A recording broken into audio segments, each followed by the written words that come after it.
This is who I am. This is what I do. This is who I am. I'm the living proof. This is who I am. This is what I do. This is who I am. Who the fuck are you?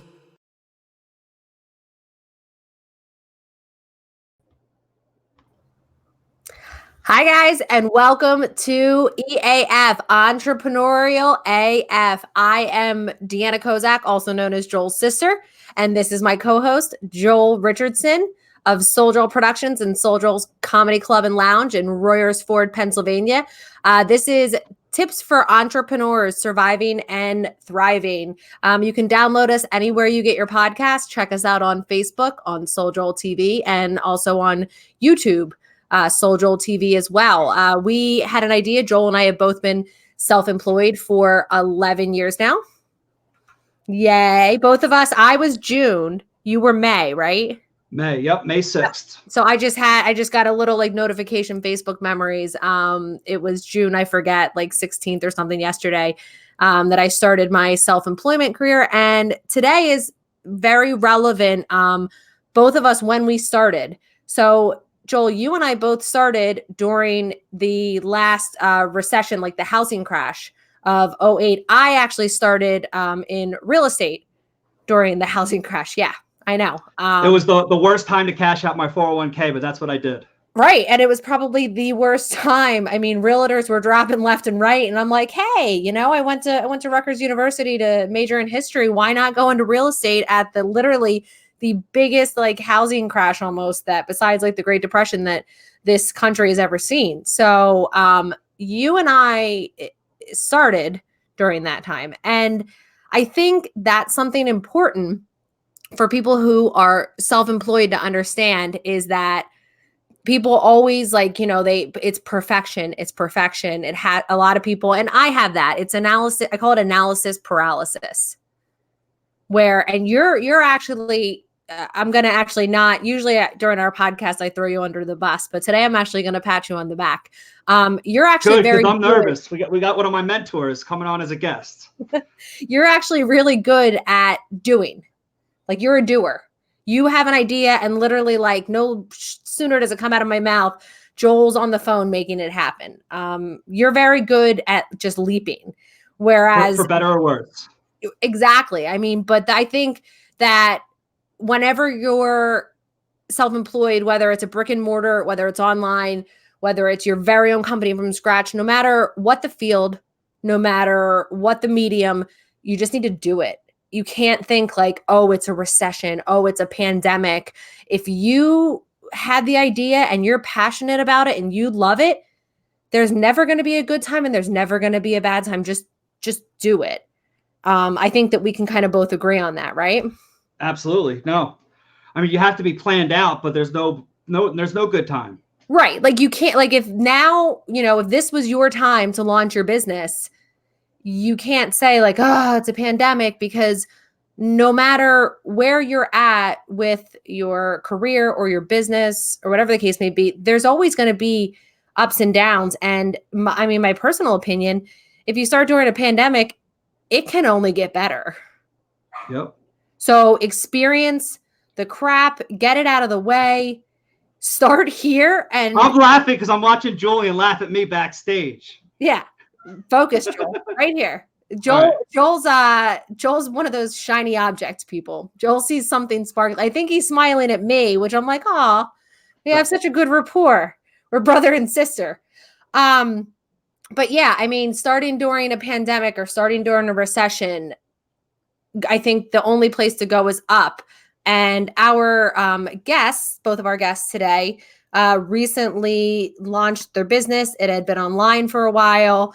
It's a passion project of hers, it feels like. We're going to dig a little bit deeper, find out about her business, what she had planned, how she's meandering through everything that's going on now.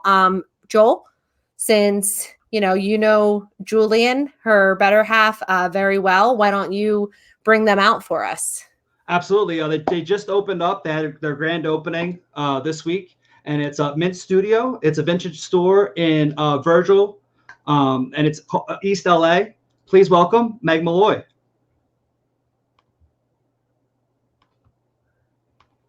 Are we on? Oh, There we are. We're- Hi. Hi. Hey guys. So tell us a little bit. First, let's start it off by telling us a little bit about Minted, your studio, where people can find you in person and online, and then we'll kind of get into things.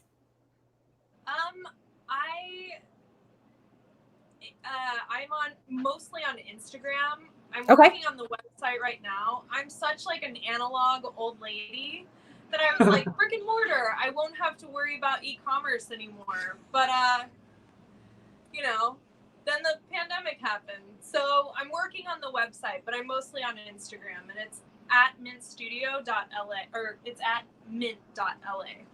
Okay. And we're not located in East LA. That's that's a different place. East Hollywood. It's like, Oh my gosh. Leave East LA it to Joel. So, to give you perspective, Joel, East LA is where Cheech and Chong were from. Oh gosh, oh gosh. Joel's like Sorry. Minted, No, located in we're in Virgil Village. We're in Compton. Virgil Village. We're like kind of sandwiched between Silver Lake and East Hollywood. Mm-hmm. We'll edit this in post. No, leave it in. Nope. Let's just leave this part in. Joel, let's just leave this part. We're not editing out anything. I love how you decorated and everything. All it looks very colorful. So you guys are ready to open up and. So Yeah. tell us, where did Minted come from? I have been selling and collecting vintage since I was a teenager. I started on eBay like in the early days of eBay, and I guess that was probably in the beginning of college, and it was always kind of like a side hustle of mine. Okay. And it's gone from like being a bigger part of my life to sometimes I have put it on pause, but in the last year, that's where most of my energy has gone. And I have always kind of dreamed of having a space. And I found this space, and it was perfect. And I just like envisioned this little world, this like environment that I wanted to create. And you did it. I did it. And then COVID hit. The week we were supposed to open. That's hard. I mean, there's a lot of places that have been hit with that. But that's why it's also good. Like you said, you're getting up your website, you have Instagram. That's why it's always good, I think, to maintain. And that's what a lot of our guests are finding out, that no matter what your business is, it's always good. Even with, Joel with comedy, Julian, you're in comedy. I see you doing some of the Quizzo and stuff online. I think that's why it's always kind of good to have that plan B. You just have to adapt. Yeah. Yeah, you have to kind of land on your feet. So now you said it was a passion project. I feel like you're the blonde girl boss. I hope so. Yeah. I feel like you're like Sophia Amarilla, but just with like platinum blonde hair. Is that an insult or no? I don't know. She's the nasty gal chick. It's so funny. When I started selling on eBay, she was like one of the top vintage sellers. Yeah. I just watched her special on Netflix. Yeah. Then she built this crazy, she's like killing it. She's worth like $20 million, Julian. Yeah. And it started. That's what you're trying to do. Reselling. It started with reselling vintage on eBay. I've always loved like picking out vintage. I love fixing stuff up. I sew. I'm a painter, so like, I don't know. I am really into it, and I also, from an ecological standpoint, I am like super against fast fashion, and I'm hoping that the silver lining of this pandemic is that everybody's kind of slowed down and sort of taken inventory of their lives, and maybe realized where they're a little bit more wasteful. And clothes, so many clothes, like literally trillions of tons of clothes end up in landfills every year. They ship them to China. They take them and they smash them into big cubes, and they ship, and China buys it. Yeah. I'm hoping I don't know. I'm hoping that people shift. Like in LA, since no one has really been driving, the sky is so clear. Like you can smell flowers And I've never smelled flowers here. I've only smelled like pollution and cars. And it's like things are kind of clearing up, and I'm hoping it's my sincere hope in more ways than one that people are becoming just a little more conscious of how they live, and that they will shift to buying more sustainable fashion. And hopefully they start coming out a little bit smog, so they come to your store. Yeah. Yeah. Just a little bit. Just a thin layer. It doesn't have to be cover up the blue, just a thin layer. Right. Yeah. So you said, which this again is it's a very common theme with a lot of our guests. You said that it's always been like a passion project of yours. Is this what you've done from day one? You said it was a side hustle. So what did you start out doing? Like, what was your career? I've been a hairstylist for 11 years now. Okay. And You do Julian's hair? Yes, I do. And I still do hair on the side. I have a few like pretty regular clients. Well, not right now, but I don't know. I kind of. Okay, we won't tell anybody. Yeah. I was kind of over it.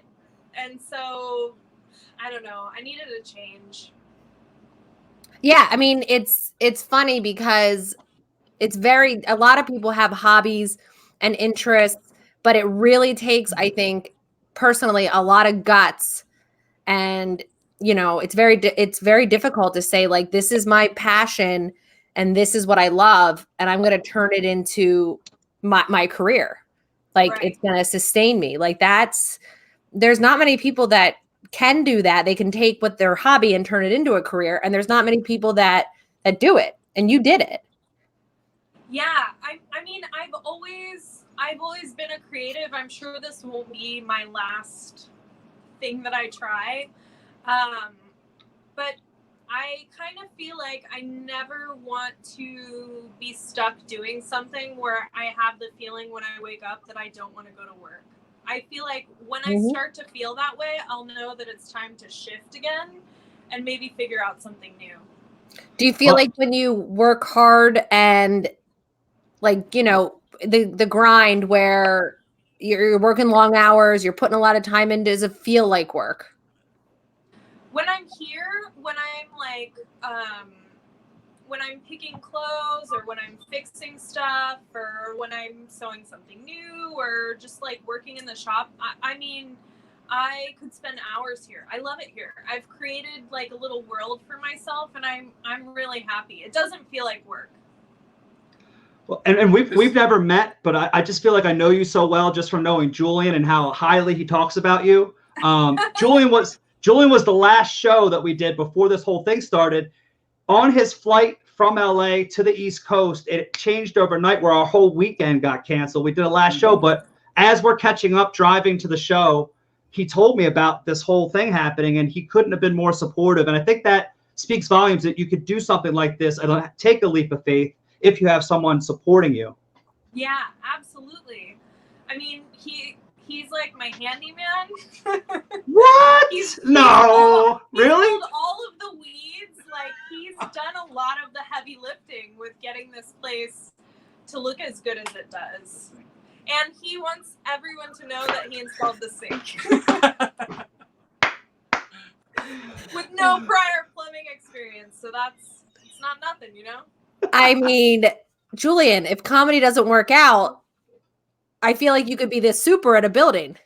Yeah, well, I could start a business where if you need plumbing done in a month, I'm your guy. That could be a thing. You charge cheaper rates, but you take a really long time. Some people, they don't want it fixed right now. They don't even want it fixed a week from now. They don't mind if they're like pipes sticking out of the wall. It's like an art installation. Mm-hmm. But they do want you to come there every day and stare at it. So that's what I do. Yeah. Can you show us the stare? Like what you did, like whenever you stared at it? Well, usually I'm sweating and I'm looking at my phone and I'm looking at the wall. And you've got the cheaters on. Yeah, I should do the whole thing. So it's more like this. You've hit that age where you have to wear those? Yeah. Oh, yeah. Ooh. Yeah. I know. Man. And I had all brand for breakfast. I got a couple more years till I hit that level. I'll tell you something. It didn't work.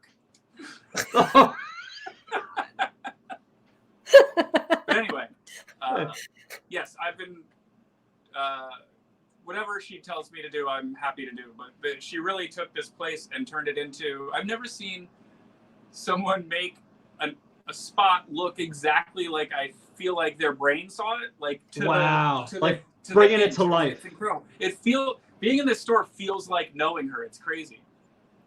I mean, it just looks, we're getting a little peek of all the clothes and stuff. So how do you, I'm always so like, cause I don't know anything about vintage. I love vintage Lily Pulitzer, and that's about the extent of my vintage goes. I love like the 50s Jackie, Onassis Kennedy, like the way she dressed, but like where do you find the things that, and how do you know like, oh my gosh, this is vintage? And then like my brain's going overtime right now. Like, how do you know like sizes? Because weren't sizes different? Sizes, there's no consistency. I mean, even today, there's no consistency. Okay. I pretty much disregard whatever the size is, and I stick to like a range for like the bust, the waist, and the hips. Okay. And I kind of group things as like extra small, small, medium, unless it's something that's super fitted. As far as like figuring out what is vintage and what isn't, you can, after doing this for so long, you can tell usually by looking at the fabric right away. But there are like union labels inside of clothes, and there are a lot of great online resources. I mean, I don't know everything. So there are times when I'm picking and I have to Google a label because I don't recognize it. And that's what's so great about smartphones, I don't know what we did before it. I mean, I don't know how we survived. Like somehow I made it through school, college, and life, and before Google. I know. Crazy. Wild. A lot of people died. Because there were no phones. They would just walk into manholes and stuff like that. They still walk into manholes. Oh, that's right, because they're looking at their phone. Right.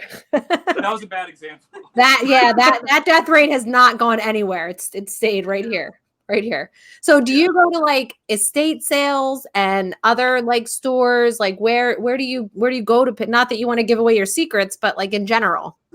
I think it's pretty well known in the vintage community, like where to source from. I go to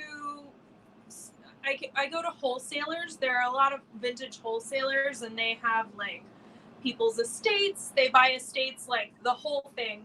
Mm-hmm. They buy out old stores, they buy dead stock, and they're just like these huge, huge warehouses. And I go there. Dead stock, is that like where people died and they buy their stuff? What's dead stock? No, dead stock is old inventory that's never been touched. Gotcha. It's okay. Like or that makes more sense. I have a dead stock dress right here. It's still got the original tags on it. Wow. No one's ever worn it. Yeah. Or they wore it and they tucked the tags in to take it back. Yeah, maybe. That's possible. People, that's a thing. How did you come up with the colors to like it looks like very bright but also very like welcoming. Like I love the way that you decorated it. Minted. Mint green. Yeah. Just mint. Yeah, just mint. Mint. We'll edit this. Mint for me, it's like I like the idea of mint condition vintage, and that's pretty much what I strive for. Not everything here is perfect, but if something is less than perfect, I do whatever I can to like rehabilitate the piece of clothing. But also it's green, and this is a green business, mint green. So yeah. And also it's an old-timey word for cool. So there are a lot of different meanings. Wait, yeah, mint used to mean cool? Yeah. That's so mint. That's mint. Yeah, it's mint. Mint. Yeah. You didn't know that. I did know that. That was before Vince Vaughn, and then Vince Vaughn took mint, made it money, and now we're back to cool. Yeah. Here we are. So I kind of was like, it's a color, it's green, this place is green. I love green. Green is like the color of tranquility and calmness and prosperity. So I went with it. And I painted this whole room green, but the back room is actually purple. Did Julian help you paint? Julian did help me paint, yeah. Yeah. I helped, like when they put a little kid in a fireman's outfit and they're like, you put out the fire. put a little smoke on your face. He like put on his like 80s dad shoes and an all white outfit, and then talked to her while she painted. And then he talked and like ate snacks and hung out. Yeah. I was going to say, what time are we breaking for lunch? We just got here, Julia. Yeah. I mean, someone's got to make you laugh and bring you snacks. Exactly. And if you don't have them, you have me. See, there's something else. You could just keep people, people say painting is boring. You could make painting not boring. Oh man, I think it's so like it's so zen. You don't have to worry about anything. You just I have a to- bathroom. I have a bathroom that needs painting. I'll pay for your plane ticket. Probably cheaper than paying for I gotta come there and watch. So. 2 plane tickets. All right. Sold. Just throw a tarp down and maybe eat a weed gummy if it's legal in your state, and just go to town, man. You know that song "Sailing" by Christopher Cross? Yes. He's actually talking about painting because it takes you away. For real. Oh, really? Yeah. He thinks painting is the most relaxing thing, so they called it "Sailing," and that's what the song's about. These are the kind of facts Julian pulls out that I'm like not sure if he's fucking with me or if That's Yeah. so boring. Why would I make it up? a random Yeah. 80s fact that he actually knows. During one of the road trips, Julian took out his, all his songs, and we had a Yacht Rock or not Yacht Rock contest. And he would play a song. He goes, "Is this Yacht Rock?" He's like, "Close. Nope, it's just a love song. It's not Yacht Rock." Mm-hmm. That was a dark time. You're such a jerk. I Uh, believe the term is yacht. Yeah. Wow. You didn't have to do that, babe, but I appreciate it. Joel once again butchered a story. Back to you, Deanna. No, Yeah. you got it right, except for the yacht part. Yeah. Oh, And I only know that because I've had to go on a million Yacht Rock car rides. oh gosh. I've grown out of it. Yeah, right. I'm gonna have to Google that when we're done here because I'm like, I don't even know where to begin with that. I told him he had to chill out because his kid thought that like Michael McDonald, "What a Fool Believes," she thought that was like a current song because he played it so much. Oh my gosh. Oh, your poor daughter. Have you ever met a 4-year-old who knows all of the words to "What a Fool Believes"? I hadn't. I don't think Michael McDonald knows all the words to "What a Fool Believes," Definitely not. but now she knows how to do the TikTok dance to "Savage," so that's she's up There's to a the plus. minute. Yeah. Uh, What were you saying about real estate? You used to do what, and then you got into real estate? I'm in real estate. I do real estate. Yeah. What did you do before that? I was in the military. Oh, okay. Yeah. So I went from the military. Oh, I went to Rutgers. Mm-hmm. Is that what caught your attention? Rutgers University? Yeah. No, I was just wondering. I was just curious what you did before real estate. But the military is no wonder you're like, you got to do it, and you got to do it until it's done. You gotta do it and you gotta do it well, and that's it. Kids go to bed, gotta be quiet. So I didn't really, the military was like, my mom was like, after graduation, after I took 5 years to graduate, she's like, you need to get a job. And I was like, I don't want to get a job. I was like, who wants to get a job? So I was like, I'll join the military. Yeah, that sounds easier. Yeah, because that's not a job. Not a job. So I joined the military. And then after, our mom has been in real estate for like 30 years. And I actually did it in California. And then after my daughter was born in California, we moved home. And then I ended up working for my mom. And it just happened to be during, the worst housing crash that the United States has ever seen. And that's when I started my career. Still here 11 years later. Yeah. So, but I love houses. And I think that's, you starting during a pandemic, it doesn't seem like your business is going to go anywhere, Meg. Like, I feel like you're so passionate about it and you love it. I mean, I can see it just looking at the clothes. Like, you pour love into every piece in there. For sure. I was telling him, like, when I'm pricing, I'm like, I remember where I picked stuff. I remember, like, how rare it is or if it was hand sewn. Like, I definitely care a lot about it. And, and like you said earlier, it can only get better.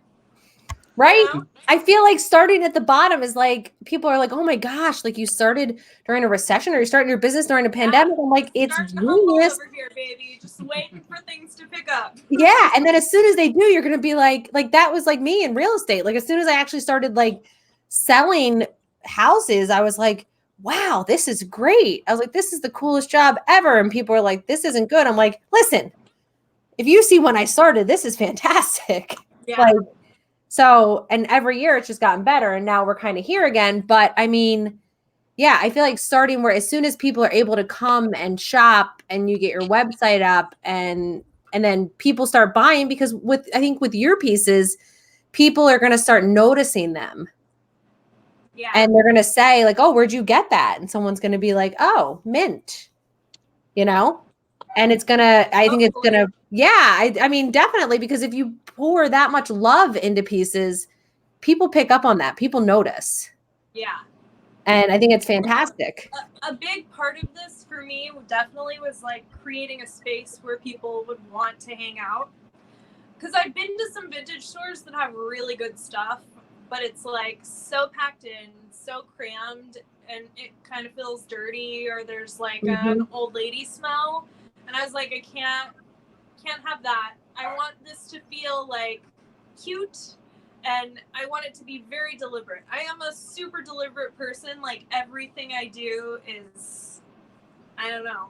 Everything's on purpose. There's no coincidences. Yeah, absolutely not. So no, I think that's great. Really good. I know. I'm burning Palo Santo. I got some lavender incense. There are no old lady smells up in here. Palo Santo gets rid of all the bad vibes. Yeah. I like that. Some Palo Santo, I'm covered. I did that the first day that we did the podcast. I put on deodorant and I brushed my teeth. Yeah, that's like Palo Santo. Yeah. And I'm like, what? No, I was thinking, I was like you guys said it smells good in there. But then I like when I brushed my teeth and put on my deodorant, I'm like, why am I doing this? No one's gonna smell me through the microphone. Like what?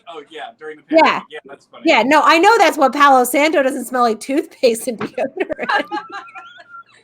It's very like it's a woodsy aroma because you can actually buy Palo Santo sticks and light them and burn it.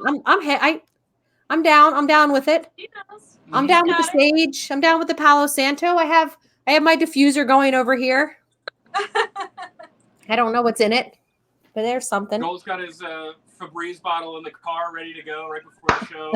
Yeah, Deanna knows. I have no clue. Laser to do comedy in. I love you, buddy. Oh, your daughter sent me the best. I turned 40 over the pandemic, and the video of your two daughters wishing me a happy birthday made my year. It was great. It was adorable. It made me feel good.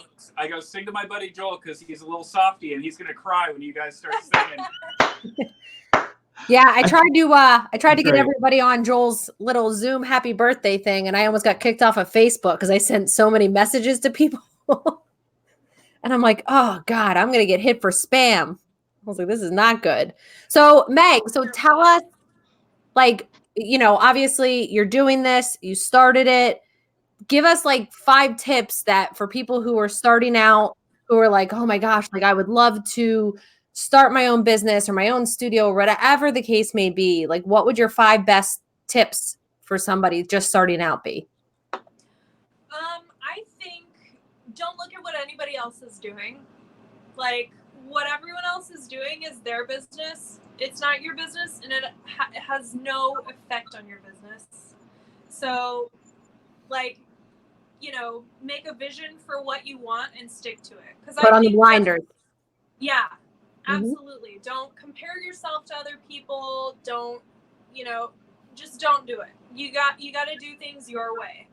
I also think that, let's see. That's my biggest one. Sometimes you only need one good one. I would say that's my biggest one. I'm not a super business-minded person. Okay. I am way more of a creative, like trying to navigate the business side of things. But I think that if you stay true to your vision and you are constantly projecting your truest self, I think that people gravitate towards that. I think that people recognize the integrity in you and, you know, the follow through that you have. And I think that, I think that's pretty major, you know? I feel like that. So that's funny because we had a guy who his whole business is marketing. He does Redbeard marketing. He does it for people with websites. And that was one of his biggest tips is just be yourself. Yeah. Just, he's like, be yourself, because that shines through and people pick up on that when you're trying to be somebody else or you're putting on pretenses. He said people don't want to see that. People want they want to come and buy your pieces because it's a Meg Molloy piece. It's a mint piece. When you put up a front or you're, you know, acting or whatever, nobody's ever going to know who you really are, and you're going to have to like backtrack and hide parts of yourself, and it's just so much easier to live honestly and like as your truest self. And I realize that's easy for me to say as like a white lady. But it's true. It's true. It's true for everybody. Yeah. You just have to. Yeah, absolutely. So you have like, do you have any like support system that was in business, or was anybody in your family in business, or you just were kind of like, this is what I love, I'm going to do it and figure out the business part later? My dad is a dentist. He's been self-employed my whole life. Okay. And he never worked on Fridays. You have beautiful teeth. Monday, thank you. He welcome. only worked Monday through Thursday, and I was like, that rules. Like, Yeah. he worked his ass off so that he could shorten his work week to 4 days. Dentists have the best hours because everybody needs them, and they can dentists have the best hours. And he does, you know, he has to go in for emergency stuff every now and then, but I just saw that he had a lot of freedom, and things were his schedule was kind of like, it was up to him. And I am also like not a person who loves to be told what to do. We should start a club. I'm with you. I don't love that. I have definitely bumped heads with a few of my bosses. My most recent boss in New York, I love her. She was really cool, but I'm pretty sure everyone before that, like there was some friction. I don't know. I don't like to be stifled. You know what I mean? No, I mean, and I that get it. thing is, it's not that you don't want to work. And I think that's what people get twisted a lot. When you're self-employed, you're working. There is no one telling you, hey, get up and go to work. But like, if you get to the point where you have somebody who can work the desk for you or whatever, and, you know, Julian is in comedy, so he has off on a Monday, you can take off on a Monday. Right. And you guys can go hang out, or you can take a vacation. It's not like, oh, I only have 10 vacation days and I have to use them sparingly. But at the same time, you still have to put the work in, because if you don't, there's no business. Right. Yeah. So you're almost kind of working harder, but it's when you want to work. Yeah. When other people are telling you I think have it's working smarter, not harder. Mm-hmm. Like just knowing what you need to get done. And I realized a lot of my frustration with former bosses that I had was I would have an idea for their business and I'd be like, things would be so much more profitable, or we would have so much more visibility if we did this thing. It was usually something visual or creative. And I just kept thinking to myself, why am I giving these ideas to people who totally don't appreciate them? I need to use all of these ideas I'm coming up with to do my own thing. Yeah. I love it. No, I think that's Joel never liked working for anybody. His last like job that he had in pharmaceuticals was really pushed him over the edge. And that's why he started in comedy. Yeah. So the comedy world to make you, yeah, the comedy world can thank pharmaceuticals for certain Joel Productions. Yeah. Yeah. He just was like, I just can't be, micromanaged like this. Cause like, you probably feel the same way. I don't need 40 hours. Right. I can get so much done in I have 4 kids and it's like chocolate milk, cereal, pancakes, fruit, get some work done. Exactly. Put on Frozen 2, get some work done. Get some work done. Momming and dadding. being a parent, I feel like you become so much better at multitasking, and like you Mhm. are just forced to learn how to become better at time management.